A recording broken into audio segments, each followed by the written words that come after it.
ওম নমঃ শিবায়। ভিডিওটা শ্রাবণ মাসের শেষ সোমবারের ভিডিও।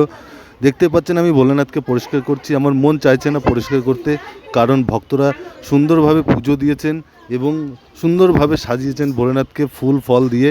তা আমাকে পরিষ্কার করতে হচ্ছে, আমার মন চাইছে না, আমি বারবার বলছি। কিন্তু কি করব, ঠাকুরমশাই পুজোতে বসার আগে আমাকে বললেন যে পুজোতে বসবো, ঘি মধু মাখাতে হবে, তার জন্য ভোলেনাথকে পরিষ্কার করতে হবে।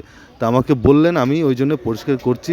আর পরিষ্কার করার সময় আমি ভাবছি তাহলে ঘি মধুটাও আমি মাখিয়ে নেব, যখন পরিষ্কারটাও আমি করছি ঘি মধুটাও আমি মাখাবো। সেই হিসাবে আমি ঘি মধুও মাখিয়েছি, সেই ভিডিওটাও দেখাবো।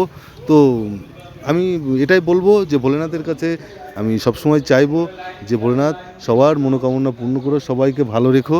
আর একটা সুন্দর কবিতা আমার মনে পড়েছে, কবিতাটা বলবো যে संगीत को हिंदी कविता, संगीत को सुनने से ज्ञान नहीं मिलता, संगीत को सुनने से ज्ञान नहीं मिलता, और मंदिर में जाने से भगवान नहीं मिलता।